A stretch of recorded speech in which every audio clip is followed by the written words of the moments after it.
After the theory that Jar Jar Binks was secretly a Sith mastermind went viral on Reddit and blew up online, I was not expecting to have my mind blown by a fan theory again for a long time. Well, I was wrong, as a new fan theory has popped up and it's taking the internet by storm. And that's the theory that Rey may actually be the granddaughter of Emperor Palpatine himself. So put on your tinfoil hats as I'm about to explain every single detail for you, so let's get started.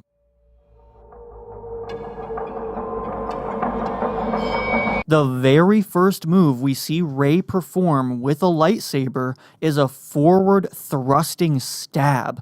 If this move looks familiar to you, that's because it's also the very first move we see Emperor Palpatine perform in Revenge of the Sith. This is so important because Rey and Palpatine are the only two Force users in Star Wars to ever use that move, and they both go on to use it multiple times each. I mean, just look at this. They couldn't possibly have modeled Rey's fighting style after Palpatine any more than they did. It's identical. The only way they could have spelled it out more for us is if they actually had Rey shoot lightning out of her fingers. It's literally the only thing they left out to not completely give it away.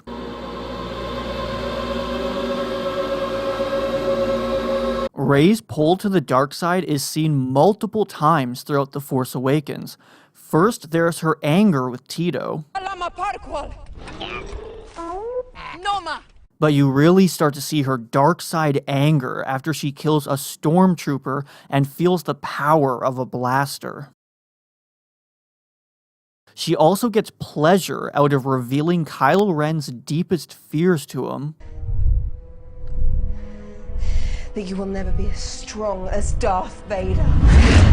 And of course, there's the hate-fueled rampage she goes on when fighting Kylo Ren. Just look at how sidiously she paces after striking Kylo down. In fact, the official script reveals that Rey is actually tempted by the dark side into killing Kylo Ren, and she could kill him right now with one vicious strike, but she stops, realizing she stands on a greater edge than even the cliff, the edge of the dark side. And the official canon Force Awakens novel that was released alongside the movie reveals that a mysterious voice inside her head tells her to kill Kylo Ren. Kill him, a voice inside her head said. It was amorphous, unidentifiable, raw. If this voice was Snoke, they wouldn't have said it was amorphous and unidentifiable, as we already know who Snoke is.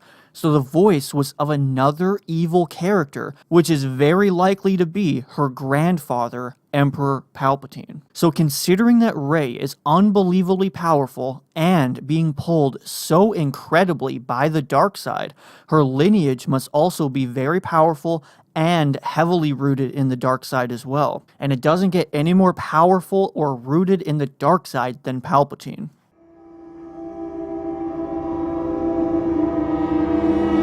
Do I really need to even say this? First off, everyone and their grandmother is expecting Luke to be Rey's father.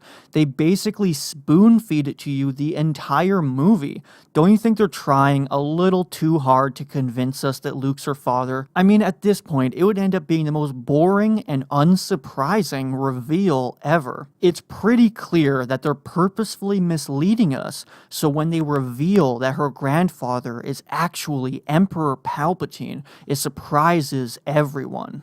Just a few weeks ago, the canon Star Wars novel Bloodline was released. It confirms that Leia has had constant contact with Luke even when he went to start the new Jedi Academy. So she would have known if Luke had a wife and or daughter, and neither are ever mentioned in the novel. And right after the book was released, a user on Twitter tweeted Pablo Hidalgo, the creative executive at Lucasfilm, looking at the Bloodline stuff, is it safe now to say that Rey is not Luke's daughter? And he replied, I think once the book is out there for everyone to read, more people should weigh in on this idea. He isn't allowed to come right out and say it because of legal reasons, but this is as close to official confirmation that Luke is not Rey's father as we could possibly get. And when you think about it, there was actually a lot of clues in the movie that point towards Luke not being Rey's father.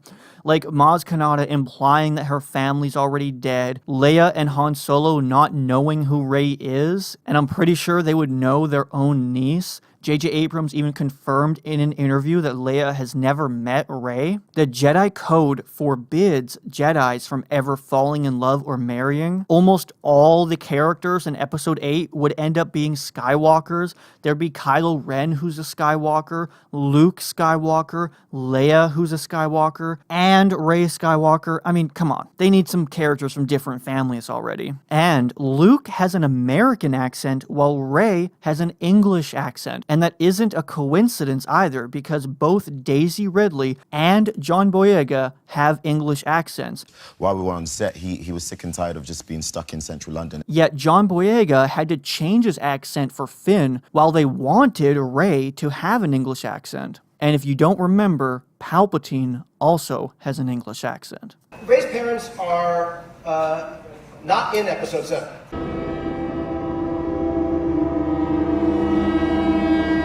So why was Rey left on Jakku in the first place? Well, when Luke was building the new Jedi Academy, he would have scoured the galaxy for Force-sensitive children that he could train as the new generation of Jedi. And when he came across the granddaughter of Palpatine, he surely would want to train her to make sure she stays on the light side of the Force. However, when Luke finds out that Supreme Leader Snoke is trying to lure Ben Solo to the dark side, Luke would have decided that Rey was far too dangerous to be kept around while Snoke is meddling with his students trying to turn them all to the dark side. So he would have taken Rey far, far away where no one, not even Snoke, could find her, on a desert planet in the middle of nowhere, like Jakku. And how do you ensure she never leaves? Tell her family's gonna return one day to pick her up, so you better not leave. Also, Rey has mysteriously seen the island at the end of The Force Awakens. You imagine an ocean. I see it. I see the island. So Luke could have taken her there as a child while still deciding what to do with her.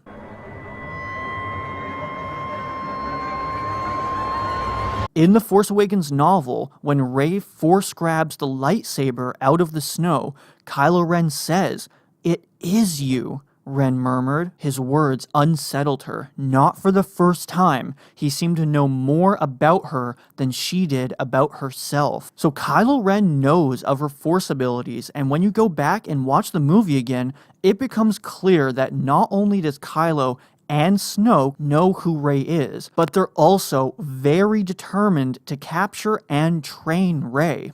The two were accompanied by a girl.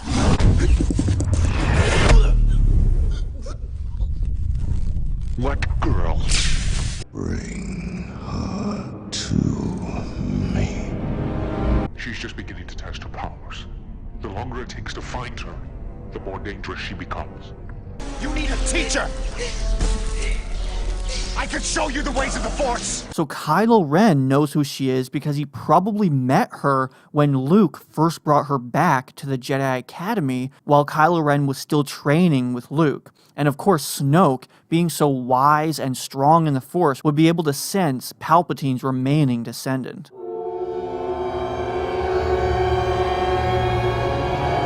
Palpatine's voice can be heard multiple times in Rey's Force vision.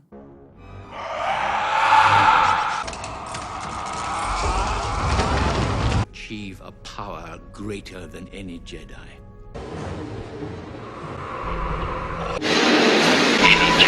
Later in the vision, Kylo Ren actually saves Rey's life. Kylo then walks towards Rey to possibly capture her, but she obviously gets away. And if Kylo Ren knows Rey is a descendant of Palpatine in this scene, it would make sense that he'd save her so he could go on to train her in the dark side. And this definitely happens in the past and not the future, as Kylo is still wearing the exact same helmet with the same dents and scratches on it that was destroyed after it was left on Starkiller Base.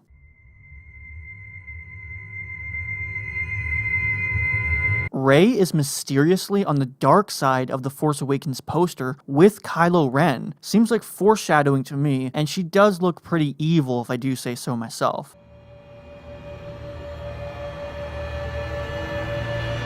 At its core, Star Wars has always been about a Skywalker versus a Palpatine. Anakin Skywalker versus Palpatine. Then there's a Luke Skywalker versus Palpatine. And now, Kylo Ren, who's a Skywalker, versus Rey Palpatine.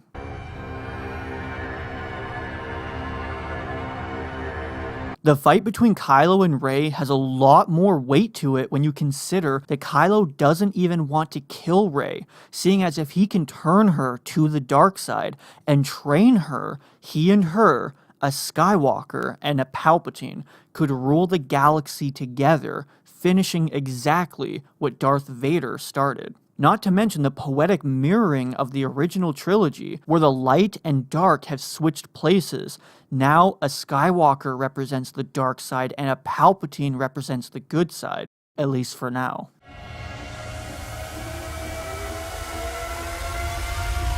Both the script and the novel make it very clear that Luke not only knows who Rey is, but he's also very apprehensive when he sees her. In the script it says he looks at Rey, a kindness in his eyes, but there's something tortured too. He doesn't need to ask her who she is or what she's doing here. His look says it all. And in the novel, it says that his countenance was haunted. His facial expression is haunted because he's looking into the eyes of the descendant of his greatest enemy, Emperor Palpatine, the most powerful Sith to ever live. And he knows that he has a very dangerous task ahead of him, training Rey, knowing the potential dark side within her. If you like this video and you want to see more crazy fan theories, I upload videos like these all the time. So click subscribe so you get notified when I upload a new video. Also, if you haven't already seen the Darth Jar Jar video, it's definitely a must-see, so I'd recommend watching that video after this one. And definitely keep the discussion going in the comments down below. Thanks for watching, and I'll see you in the next video.